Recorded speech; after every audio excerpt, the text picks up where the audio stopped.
Olá pessoal, tudo bem? Dando sequência aqui na nossa correção da prova e eu já vou começar fazendo uma retificação de uma que agora já saiu o gabarito, né?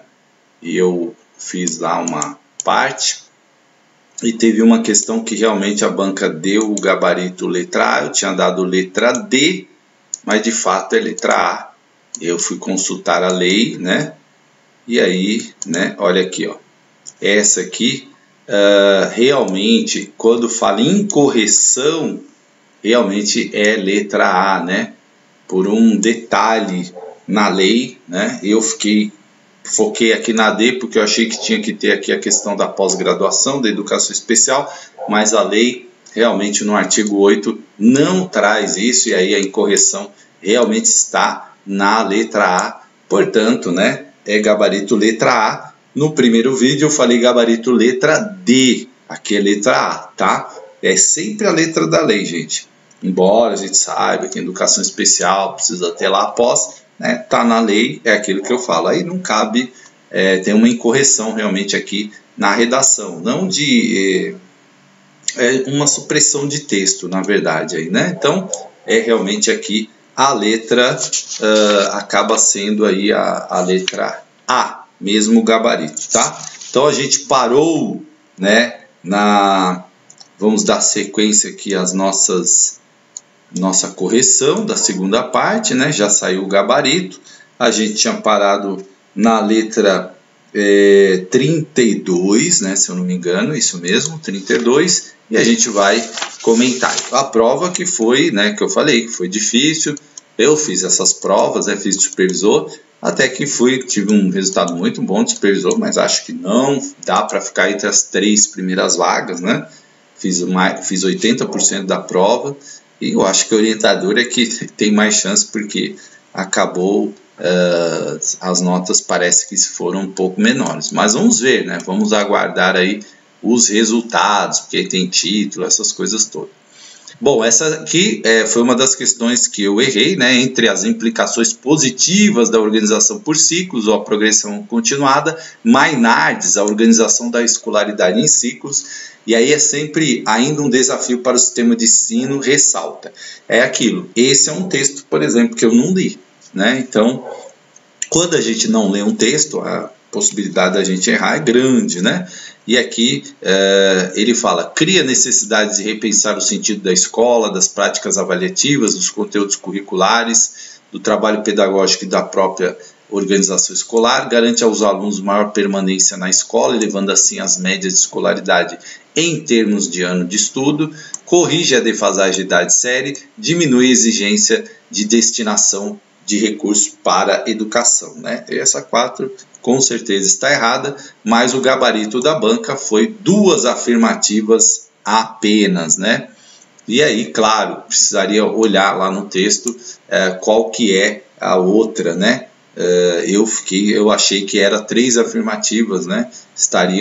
Corroboravam com o texto, mas não é, tá? São 2 alternativas apenas, né? E eu não tive ainda o tempo de pegar o texto e consultar para ver qual que é o detalhe aí dessa questão, tá? Então, olha só, de acordo, né, com o MOL, Caminhos da Educação Integral do Brasil, Direito a Outros Tempos, Espaços Educativos, é necessário superar visões negativas que desvirtuam os programas de educação integral no Brasil. Uma visão persistente na escola e na gestão do sistema escolar, segundo a autora, e aí, né, gabarito letra A tem sido pensar as infâncias e adolescências populares como atrasadas mentais, com problemas de aprendizagem, lentos, desacelerados, consequentemente classificados no percurso seletivo escolar como reprovados, repetentes, defasados, incapazes de seguir com êxito o percurso normal de aprendizagem. Então o gabarito letra A, né, já com o gabarito oficial da banca, né? Então não está no fato de que o corpo docente e a equipe gestora não acreditam que a infância e a adolescência populares destinatárias desse programa sejam de alguma forma beneficiadas por ele e de que a escola não é capaz de incorporar as demandas provenientes desses programas tanto do ponto de vista financeiro quanto de recursos humanos, e nem está no fato de que não há respaldo por parte dos órgãos gestores, secretarias de educação, principalmente para a implantação do programa. Então, esse é uma característica da Banco IBAN, né? Ela cobrou e ela foi muito fiel aí no edital ali, né, e tal. Mas assim, são leituras que se você não fez, ficou bem complicado, né? Como eu disse, eu foquei muito no supervisor de educação e teve alguns textos que eu dei uma rápida passada. E aí vale aquela dica que eu sempre dou, né? Se você está focado num concurso, você precisa ter ali, tentar abranger a maior parte do edital para você ter um bom resultado, né? O que é um bom resultado na educação? Eu considero que se você tirar mais de 70% numa prova, é um bom resultado. 80% é um resultado muito bom, né? Mas aí quando é poucas vagas, você tem aqueles que vão tirar lá 85, né? Vão aqueles pontos fora da curva aí, e aí vai, né? Aí todo mundo cria aquela expectativa. Mas você fala lá no canal. Uma coisa né, gente, eu já passei em vários concursos, mas a gente sempre tem aqueles que a gente vai um pouco melhor, um pouco pior, enfim. Serve para você avaliar, que essa é a caminhada, gente, essa é a caminhada, tá? Bom, ao longo de corajosas práticas e propostas foram pensadas e implementadas políticas socioeducativas escolares em prol de uma vivência mais justa da infância e adolescência popular. A inquietação tem sido desafiante e o que os tempos e espaços vividos nas escolas podem contribuir com outras políticas públicas para tornar essas vidas menos precarizadas, mais humanas, né? Eu coloquei aqui como exclamação, não, né? Pergunta, né? Mais humanas? Aí, a partir dessa reflexão, Mo apresenta uma série de respostas urgentes, dentre as quais não está, né? Então, é que não está, tá? E aí, superar visões muito espiritualistas que só veem os educandos como mentes, pensamentos e saberes incorpóreos, superar o tradicional reducionismo do trabalho docente aulista e do trabalho dos educandos a enclausuramento da sala de aula, alargar a função da escola, da docência dos currículos para dar conta de tempo integral, que articule o direito do conhecimento, às ciências, tecnologia, com direitos à cultura, aos valores do universo simbólico, ao corpo, suas linguagens, expressões, ritmos, vivências, memórias, identidades diversas.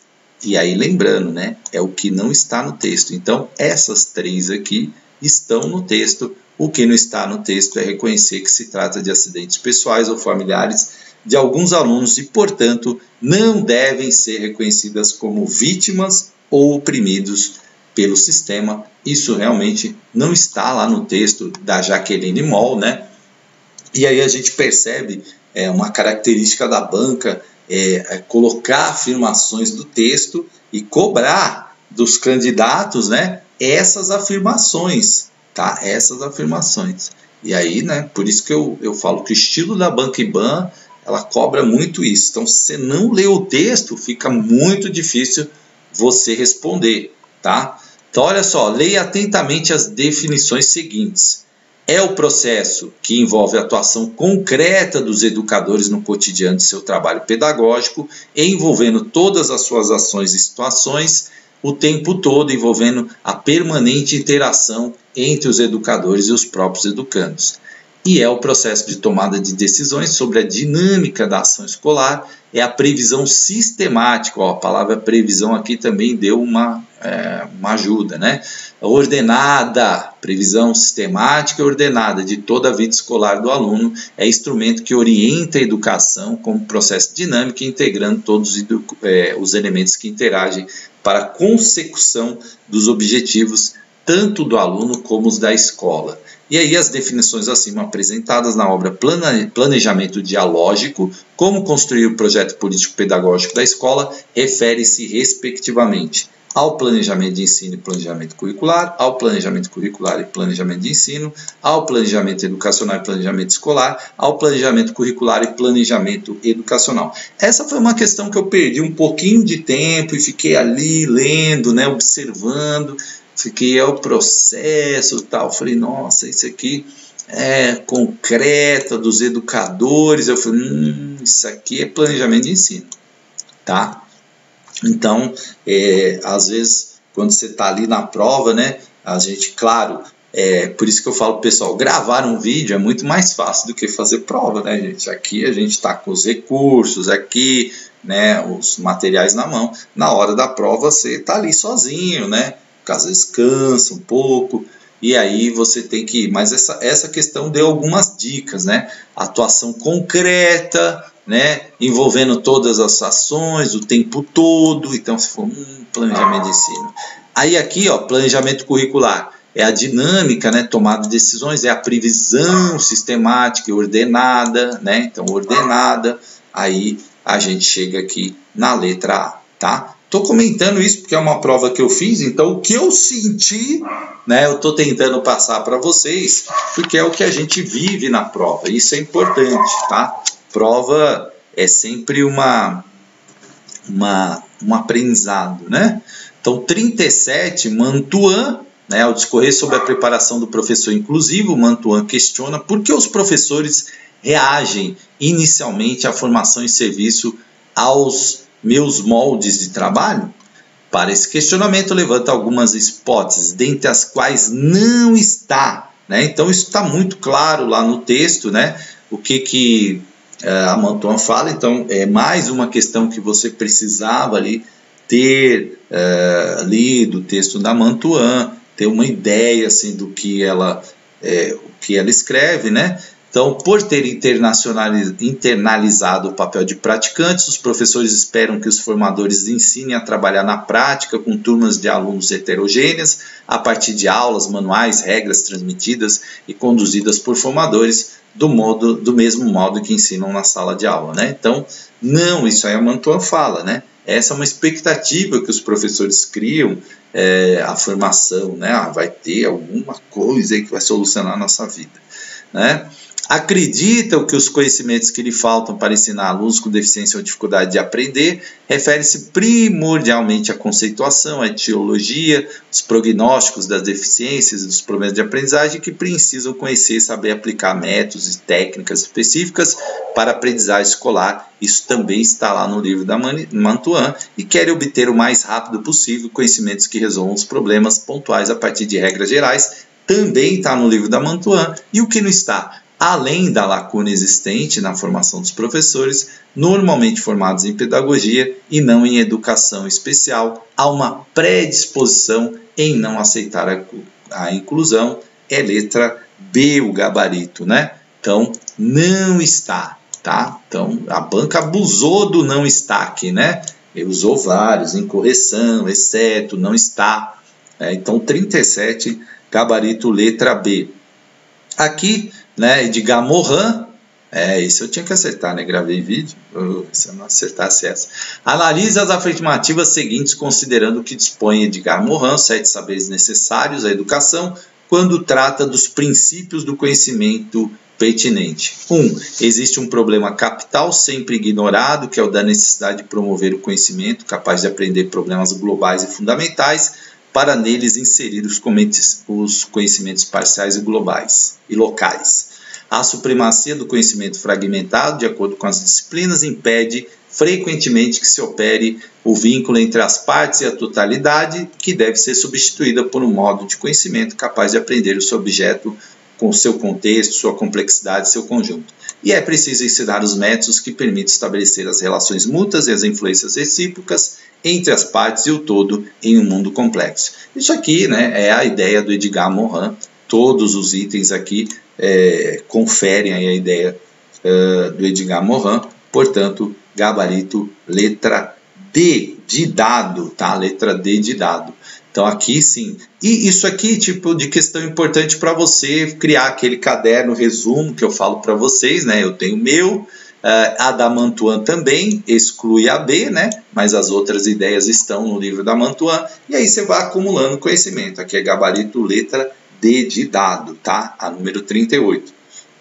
Aí veio o Tardif, né? Tardif eu tive a oportunidade de dar aula lá para a turma de Cubatão, de acordo com Tardif, Saberes Docentes e Formação Profissional, na medida em que um dos objetivos do professor é criar condições que possibilitem a aprendizagem de conhecimentos pelos alunos num contexto de interação com eles, a gestão da matéria torna-se um verdadeiro desafio pedagógico. A tarefa do professor consiste, grosso modo, em transformar a matéria que ensina para os alunos que possam compreendê-la e assimilá-la. Na opinião do autor, essa tarefa nada mais é do que uma prática tradicional voltada unicamente para a sistematização do conhecimento. Então, Tardif é um autor, né, contemporâneo, não ia colocar isso aqui que é uma prática tradicional, né? É a essência do trabalho do professor que, preocupado com a aquisição de determinado conhecimento, deve ocupar-se em oferecer ferramentas que facilitem o processo, como diferentes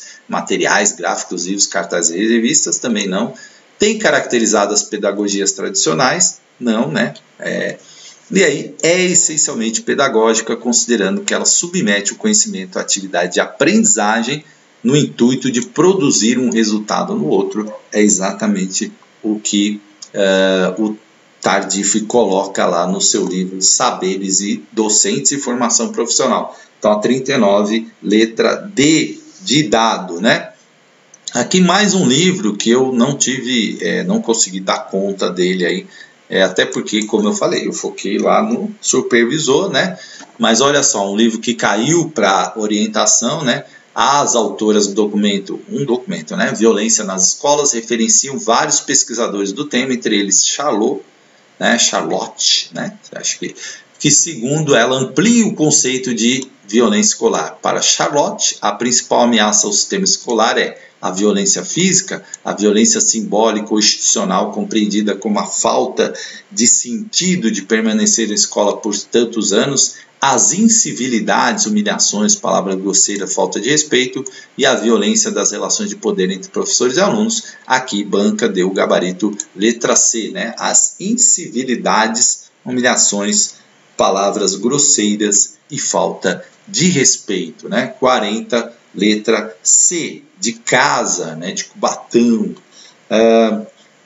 41. Com relação à violência nas escolas, em estudos realizados no Brasil, é comum a referência a determinados fatores que seriam introduzidos nas escolas, constituindo parte de uma ecologia social que as afogaria, mas não seria nelas originadas. Aqui, por exemplo, a banca, né, deu aí uma grande pista, né? Olha só, fatores externos, né, não seriam originados na escola, mas que afogaria a escola, ecologia social, ele falou aqui, né? Esses fatores estão descritos em qual alternativa? Aí colocou assédio sexual, abusos sexuais psicológicos, em que professores tomariam o lugar dos agressores. Se não é originado aqui, não podia ser os professores, certo? Pobreza, violência nas comunidades e pertencimento dos alunos a bandos de tráfico. Isso é externo, né? Não se origina na escola, né? Não tem origem ali na escola, a situação social, né? Violência na comunidade, não tem origem na escola, mas vai para dentro, né, da escola, afogaria a escola ali, nesse sentido, portanto, gabarito B, né, de bola. Xenofobia, né, não é, apesar de existir no Brasil, não é assim, né, essa questão tão proeminente assim, né? E a família como condicionante ou antecedente, personalidades violentas, destacando alguns, denominam características sociais da família. Aí realmente aqui a banca deu uma pista boa aí, letra B de bola, tá? Mas é aquilo, né? É sempre importante você entender aí as questões, fazer essa revisão. Dados das pesquisas, né? Olha, para motivos do uso das drogas ilícitas, de acordo com o documento Drogas nas Escolas. Então, é o tipo de questão assim, se você lê o documento, você tem grande chance de acertar, senão você tem que ficar pensando aí, o que será, né? E aí, às vezes, pais e corpo técnico pedagógico nas escolas possuem percepções diferenciadas sobre os motivos mais significativos de uso. Pais creem na mais influência, enquanto o corpo técnico pedagógico nas questões relacionadas à autoafirmação. Aí, para muitos jovens entrevistados, a droga consiste em um meio de fugir da realidade, mais especificamente dos problemas pessoais, gabarito letra B de bola, exatamente isso que está lá, né? E a percepção dos diferentes atores, alunos, membros do corpo técnico coincide se está como principal motivo de diversão, não é isso? E a maioria dos jovens entrevistados não soube apontar os motivos para o consumo de droga, aqui é letra B de bola, tá? Na 43, né, analise os itens seguintes, considerando o documento UNESCO Droga nas Escolas. Então diz lá, os motivos percebidos para os usos de drogas são diversos e variam de pessoa para pessoa, sendo que a maior parte declara que o faz de forma passageira e ocasional. A contrapropaganda em relação ao fumo contribui em alguma medida para a crítica e o distanciamento de muitos jovens de tal hábito, né? O documento fala que o fumo é um dos itens, né, das drogas lícitas bastante usado pelos jovens, né? Investigações realizadas sobre o uso de drogas entre escolares brasileiros têm evidenciado que nas diversas regiões do país o tabaco é a droga lícita de uso mais frequente, seguido pelo álcool, inalantes e medicamentos psicotrópicos. Veja que aqui até dá para você fazer uma lógica, né? Porque se a 2 tivesse correta, a 3 estaria errada. Se a 3 está correta, a 2 está correta, porque uma nega a outra praticamente, né? Com relação à questão do fumo. E muitos diretores, a maioria de escolas públicas, acreditam que o uso de drogas acirra a violência em suas diversas modalidades e que a principal forma de obter recursos para a aquisição do sustento da droga, da dependência, é através dos pais, né? Então, e aí, né, essa afirmação também aí eu pelo menos não consegui localizar no documento, e aí apenas 2 afirmativas estão corretas, letra C, de Cubatão, de casa, né? Então, é aquilo, né, questão que realmente ali precisou olhar no documento. Uma delas você conseguiria matar aqui na própria questão, certo? Que uma se contrapõe à outra, tá? Mas é tipo de questão que você, se não leu o documento, deve ter tido dificuldade. Gabarito letra C, apenas 2, né, afirmativas estão corretas. 44, né? De acordo com o documento Interação Escola-Família, subsídios para práticas escolares, o insucesso escolar deveria suscitar a análise de causa dos problemas que interferiam na aprendizagem, avaliando o peso das condições escolares, familiares e individuais do aluno.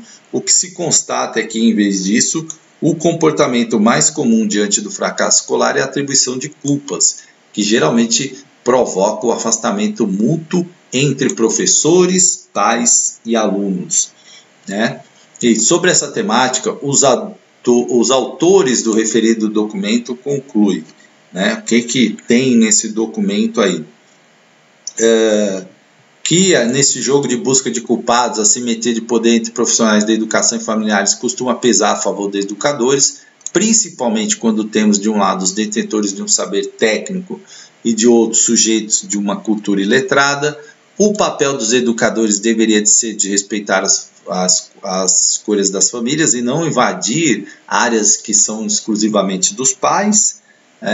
A única maneira de lidar com esse conflito é a escola manter uma comunicação eventual com as famílias de jovens, evitando dotar as famílias, né, de informações com as quais não tem conhecimento técnico para lidar, e a escola precisa aprender a gerenciar esse conflito e usar a simetria de poder para transferir da escola para o aluno e sua família o peso do fracasso. Nada a ver essa D, né? Essa D aí já dá para...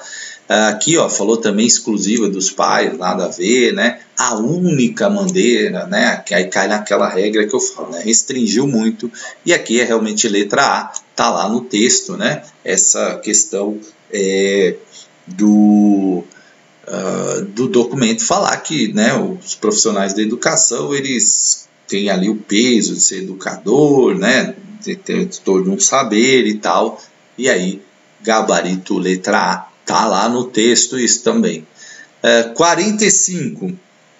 Uma das principais causas diagnosticadas da fragilidade da interação das famílias com as escolas é, segundo o documento Interação Escola-Família Subsídios para Práticas Escolares, né? Então, qual é essa principal causa?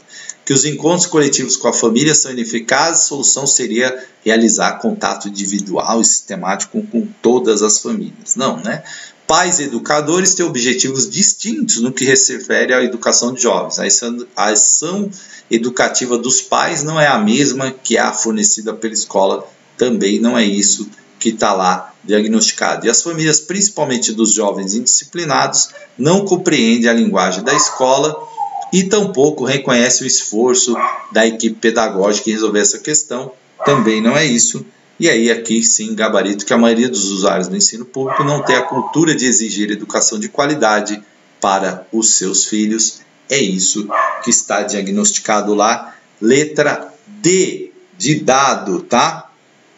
Bom, aqui quando discorre sobre o projeto político-pedagógico, autonomia e gestão democrática, educação na perspectiva da inclusão, a escola como inclusiva, Maria Terezinha dos Santos afirma que é frequente as escolas seguirem outros caminhos, adotando práticas excludentes e paliativas que impedem de dar o salto qualitativo que a inclusão demanda, né? Elas se apropriam de soluções utilitárias prontas para o uso alheias à realidade de cada instituição educacional. Essas práticas admitem, segundo a autora, a adoção de algumas medidas, exceto, aí a banca deu gabarito letra A, formação de turmas heterogêneas, né? Confesso que eu fiquei muito na dúvida nessa questão aqui. Vou até olhar com mais cuidado lá o texto para dar uma analisada, porque se alguma questão eu achar que cabe um recurso aqui, a gente vai tentar, né, falar do recurso. Aquela lá que eu corrigi, realmente eu fui lá, tá na letra da lei. Se está na letra da lei, gente, né, aí não tem jeito, né? Aí é difícil você formular um recurso. Aqui a banca deu gabarito letra A, formação de turmas heterogêneas, tá? Confesso que eu fiquei em dúvida nessa, né? Mas deu letra A. 47, Mari Rangel, orientação educacional e suas ações no contexto atual da escola, acerca da relação entre as ações da orientação educacional e o bullying, apresenta algumas recomendações, exceto a descrita em qual alternativa, né? Então, aqui é exceto, tá? Exceto, ó, precisa prestar atenção nisso. Não associar necessariamente a ocorrência de bullying ao contexto da escola. Essa associação seria mais uma forma de crítica que transfere à escola a problemas sociais, admitido que seja permissiva, contributiva ou reprodutora desses problemas. Estabelecer junto aos professores e demais profissionais da escola quais represálias sofrerão os alunos que promovem situações de bullying, estabelecer critérios e meios de identificar os responsáveis por abuso, bem como punições cabíveis, não desconsiderando a expulsão para casos incidentes, né? Aí essa não tem aí nada a ver com o texto da Mari, foge realmente de tudo aí que a gente lê, né? Então o gabarito letra B, porque é o exceto, né? Considerar que não só na relação entre alunos, como entre eles e professores e funcionários, podem ocorrer situações de abuso, que a orientação educacional estabeleça um diálogo tranquilo com alunos, famílias, professores, funcionários e, se necessário, também uma consulta ao Conselho Tutelar, que tem sido um fórum competente para auxílio às escolas. Ok, a gente estava procurando o exceto, portanto, o exceto aqui é letra B, né, que fala de punição, expulsão e outras coisas, né?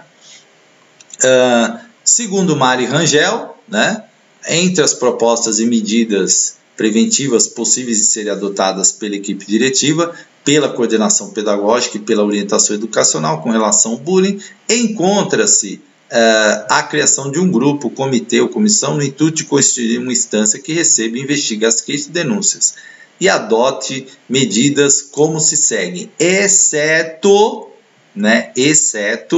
então, propiciar um encontro, diálogo, quem exerceu e sofreu abuso e seus familiares, estabelecer critérios e meios de identificar os responsáveis por abuso, evitar que as vítimas relatem o ocorrido a pessoas alheias ao ambiente escolar, e esse é o exceto, né? É claro aqui, letra C, né? Não vai evitar que as vítimas relatem, né?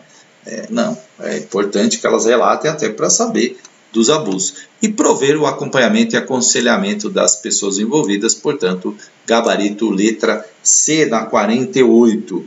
E na 49 caiu a nossa querida Thelma Vaz, né? Aprendi a falar, Thelma Vaz. E aí ela diz: o conhecimento prévio, o conjunto de ideias, representações e informações que servem de sustentação para a nova aprendizagem, que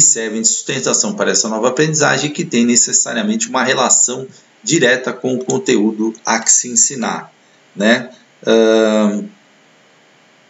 A necessidade de avaliar no início do processo é característica da relação entre ensino e aprendizagem vistas numa ótica da pedagogia tradicional, não, né? Porque a gente é importante aí na questão, inclusive, como se diz, da diagnóstica, né, e tal.